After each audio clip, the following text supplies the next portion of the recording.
Bientôt en France, ça a terminé, c'est-à-dire que le droit à la propriété tech immobilière. Es-tu au courant que bientôt tu ne pourras plus être propriétaire, c'est-à-dire que de ton logement? Tu vas peut-être me demander, mais Thierry, pourquoi? Au moment où je te parle, il y a une loi qui est en train d'être votée où les Français ne sont plus propriétaires de logement. On nous a tant vendu pendant plusieurs décennies la propriété, l'accès, c'est-à-dire au logement, mais aujourd'hui, on est en train de nous faire comprendre que nous ne sommes que des éternels locataires. Reste sur cette vidéo afin que je puisse expliquer comment les choses sont tramées. Pourquoi est-ce que, c'est-à-dire que la population, le peuple, le bas peuple, se retrouve toujours, c'est-à-dire que le dindon de la face? Pourquoi est-ce que les pauvres se font toujours plumer? Tu comprendras aussi pourquoi je te dis à chaque fois que c'est les pauvres qui vont se retrouver à payer pour les riches. Que c'est les pauvres et la classe moyenne qui payent les impôts. Et que les riches aujourd'hui ne payent pas d'impôts. Et qu'est-ce qui fait en sorte que ce soit les pauvres qui payent les impôts ou que la classe moyenne qui paye le plus d'impôts et que les riches ne payent pas les impôts? C'est sur le plan de la connaissance. C'est sur le plan des stratégies.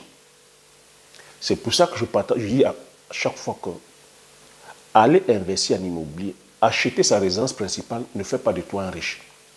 Lorsque tu vas construire ton logement, ce n'est pas synonyme de richesse, c'est une illusion de la richesse.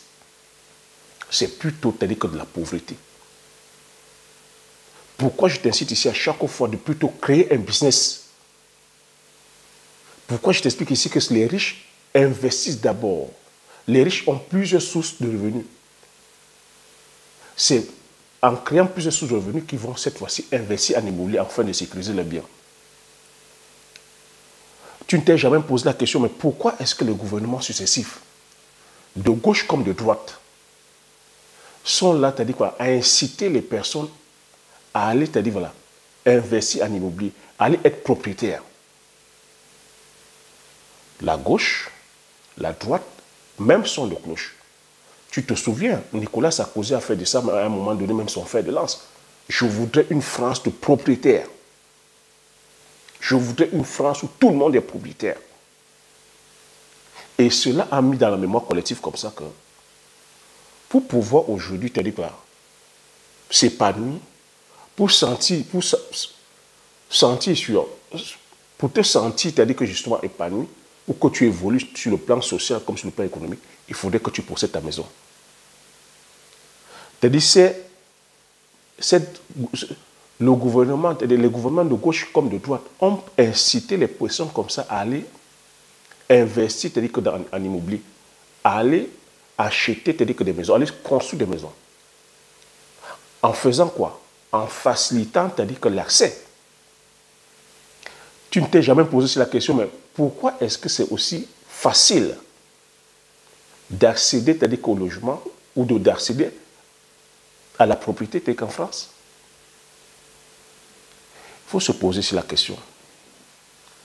Quel est l'intérêt du gouvernement, c'est-à-dire à faire en sorte que tout le monde soit propriétaire? Donc je tiens à te planter le décor ici que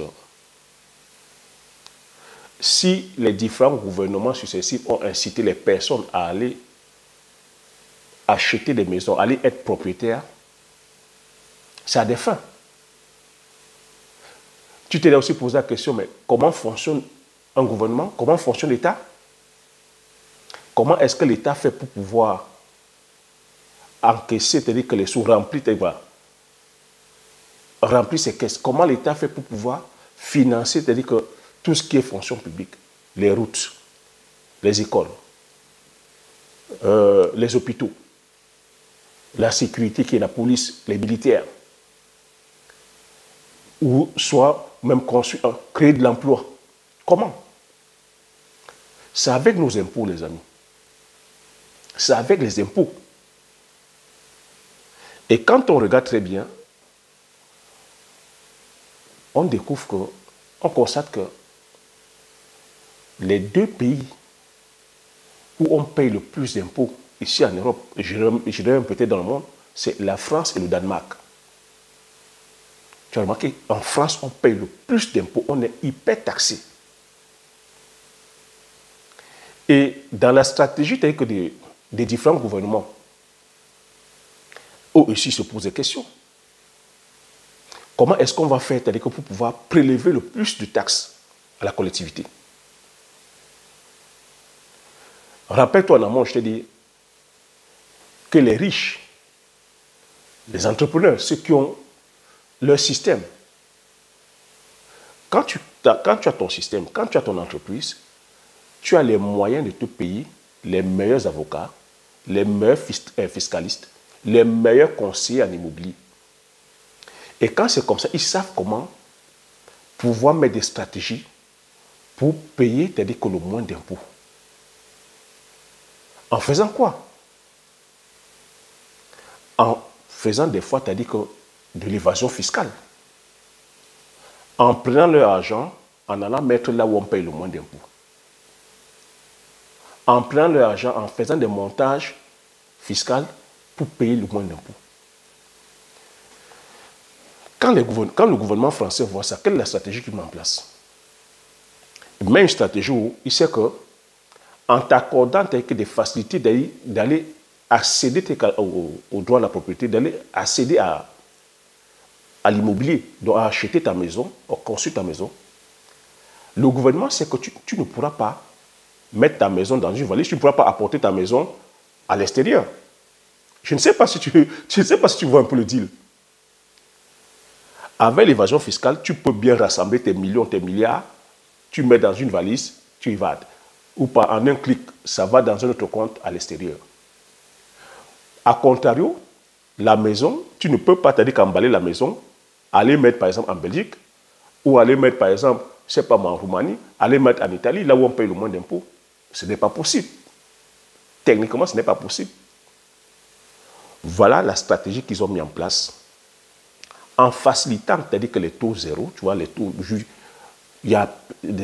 tu peux aller emprunter de l'argent à taux zéro, avec des différés de plusieurs années, tu construis ta maison, et tranquillement, c'est-à-dire quoi, on te laisse payer tranquillement. Toi, qu'est-ce que tu vois? Tu te dis que c'est très cool, c'est taux zéro, pendant plusieurs années, je pourrais payer. Mais sauf que derrière, tu n'as pas vu, c'est-à-dire que tu n'as pas vu l'affaire venir. Eux, dans leur stratégie, c'est quoi? Dans leur stratégie, chaque fois, ils créent des lois. Il y a énormément de taxes. Taxes foncières, taxes de ceci, énormément de taxes où derrière, on te prélève. Et aujourd'hui, quand on regarde sur le contexte, c'est-à-dire que français, on a comme ça 60% de personnes qui sont propriétaires. 60% qui sont propriétaires. Et récemment, le ministre du Logement a fait une interview. Elle a dit qu'il était aujourd'hui aberrant de continuer à favoriser, c'est-à-dire que la cession à la propriété. Qu'aujourd'hui, c'est une aberration d'avoir ton bout de terrain, ton pavillon, avec ton petit chien, où tu tournes autour. Que c'est une aberration. Aberration sur le plan écologique, économique, social. Que ce n'est plus possible, ce modèle-là. On devrait arrêter ce modèle.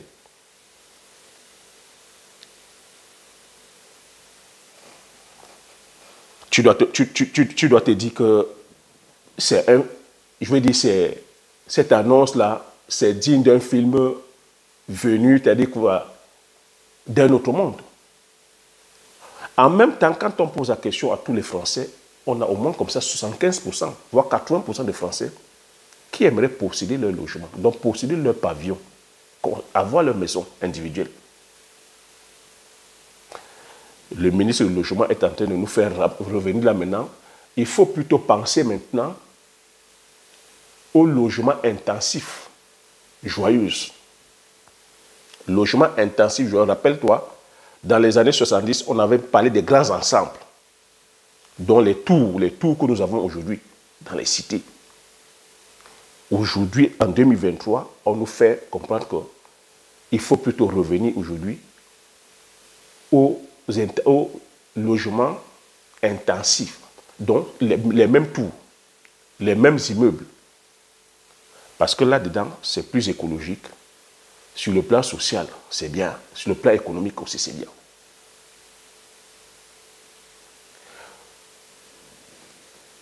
Pourquoi est-ce que nous en sommes là aujourd'hui? Nous en sommes là aujourd'hui parce que, tu vois, c'est une affaire qui est en train de nous exploser au nid. Hein. C'est en train de nous exploser au nid.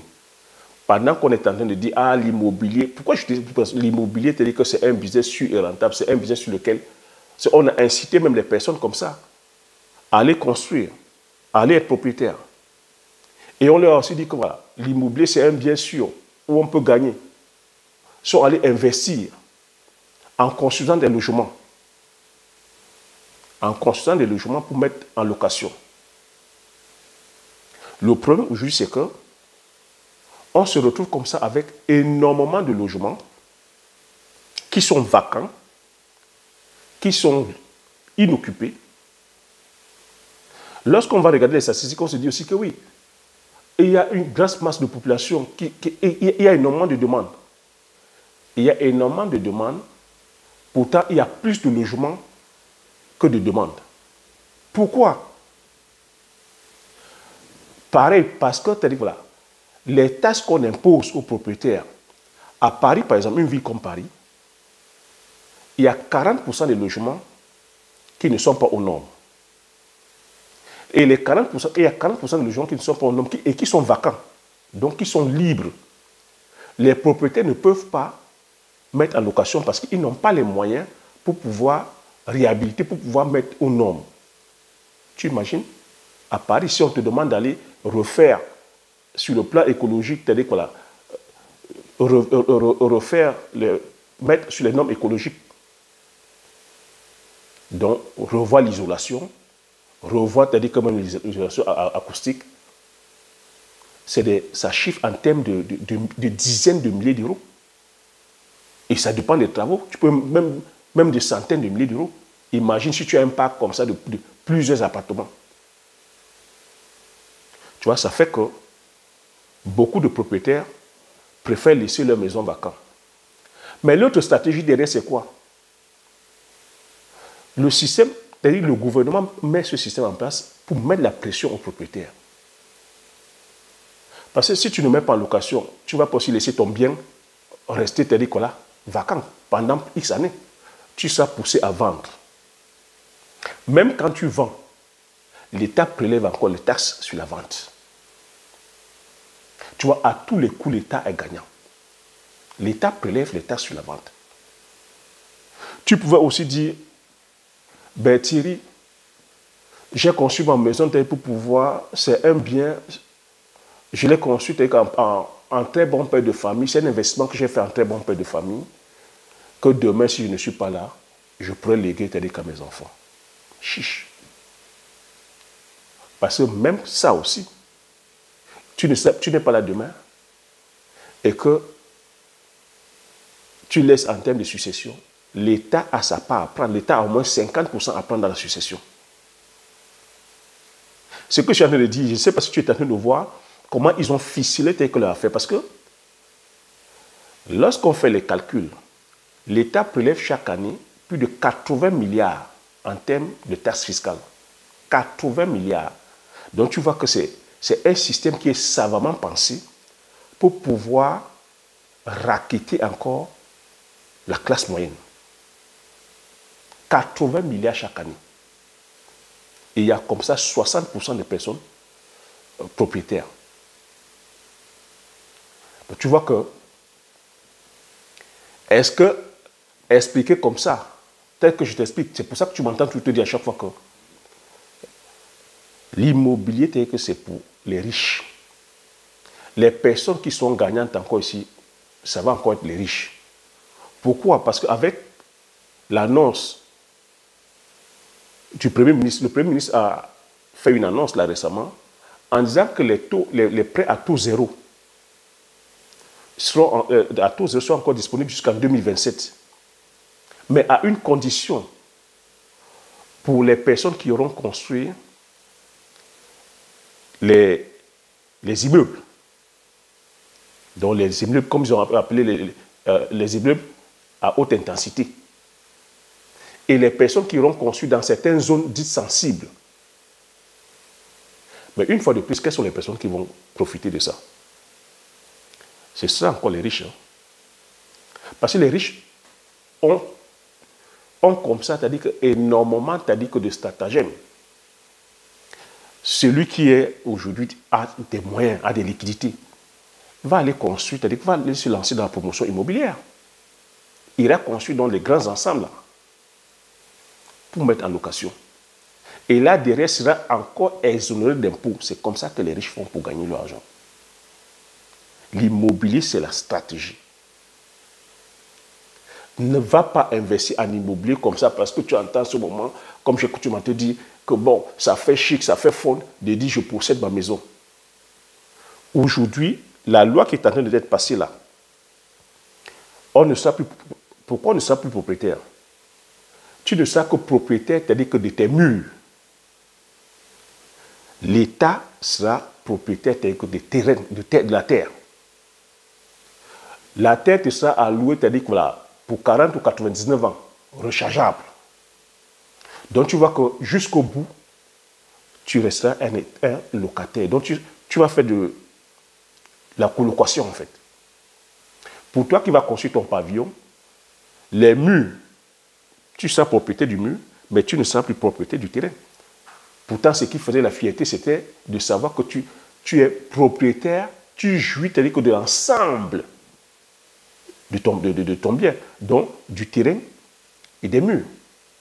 Mais aujourd'hui, avec le système qui est en train de vouloir être mis en place, tu ne seras que propriétaire de tes murs, le terrain ne va pas t'appartenir. Tu seras locataire du terrain. Donc tu vois, jusqu'au bout, il n'arrête pas comme ça d'inventer des systèmes pour continuer à racketter des personnes.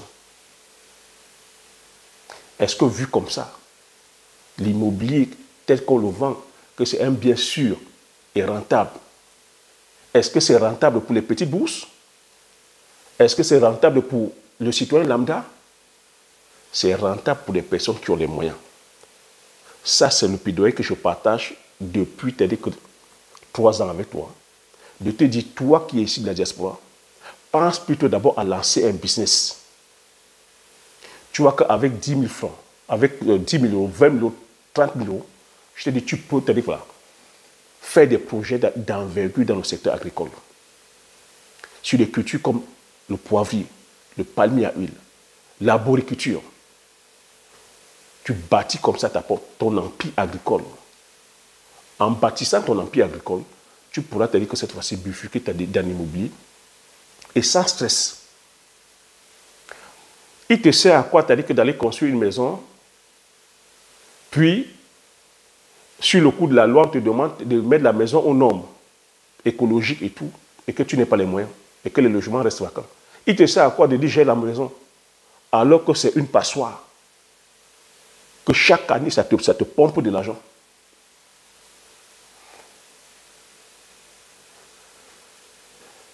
La vie, c'est la stratégie. S'il y en a qui sont de plus en plus riches et certains de plus en plus pauvres, c'est parce que certains détiennent l'information que beaucoup n'ont pas. Et je sais que dans notre communauté, on est dans le paraître. On ne suit pas les lois. On est dans un pays, on ne suit pas les lois, on n'est pas écouté tel que l'histoire. Et les lois sont promulguées chaque année, chaque jour.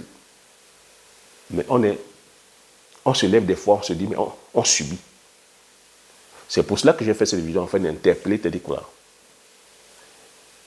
la communauté, et interpeller ceux et celles qui sont intéressés par le business immobilier, de vous dire, avant de vouloir vous lancer, prenez les services des experts, allez auprès des juristes, allez auprès des agents immobiliers assermentés, pas les blablateurs, assermentés. Prenez conseil auprès des juristes. Parce qu'un investissement immobilier ou la cession à la propriété, ce n'est pas, je vais dire, une décision qui se prend à la légère. Tu vois ce que je suis en train de t'expliquer? Aujourd'hui, tu dis que tout le monde met la main sur la tête. Tout le monde met la main sur la tête.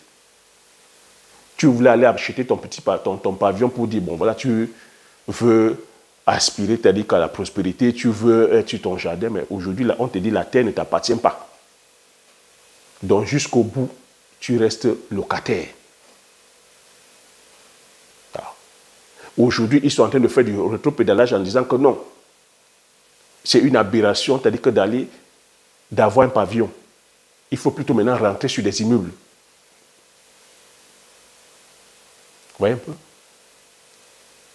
Mais si nous sommes tombés dans ce piège, c'est pourquoi? Si beaucoup tombent dans le piège, c'est pourquoi? Parce que quand tu entends le gouvernement rabâcher à chaque fois, quand tu vois les présidents successifs, dis, j'aimerais avoir une France de propriétaire. Mais tu te dis, franchement, elle est belle. Tu te dis, c'est ce qu'il faut. Quand tu les entends rabâcher à longueur de journée que non, c'est la cession de la propriété, tu vois, tu te dis que c'est ça. Mais tu n'as pas vu que derrière, tu ne t'es pas posé la question derrière quand même. Pourquoi ils insistent tant? Quel est l'intérêt que ces dirigeants ont à faire en sorte que tout le monde soit propriétaire? Le piège, c'est où? Parce que généralement, c'est ça. L'arnaque, c'est ça. Ils font figure d'autorité, on pousse tout le monde là-dedans. Une fois où ils savent qu'ils ont atteint leur objectif, parce qu'aujourd'hui, il y a 60% de la population qui est propriétaire. On ne va pas prendre nos maisons et s'évader avec. Ils savent dire qu'ils tiennent 60%. Ils ont atteint leur objectif. Et c'est nous qui allons pleurer là maintenant. C'est les propriétaires qui vont pleurer. Ils ont atteint leur objectif. Une fois de plus encore, la vie, c'est la stratégie. Ça, c'est un partage, je vais dire, à nord, pour celui et celle qui veut se lancer dans l'immobilier. Ou même pour celui qui veut aujourd'hui aller accéder à la propriété. Ça doit t'amener à réfléchir par deux fois. Partage massivement cette vidéo autour de toi. Hein. Je sais que beaucoup d'entre nous sommes comme ça. Nous ne sommes pas, c'est-à-dire que justement en alerte aux différentes lois qui passent dans les pays où nous sommes, au niveau de la diaspora. Abonne-toi si tu n'es pas encore abonné. Comme j'ai coutume à dire, l'information c'est la connaissance c'est la richesse. Une fois que tu as ces informations, tu appliques les stratégies et tu passes l'action massivement afin d'impacter ta vie et impacter la vie de tous ceux qui t'entourent.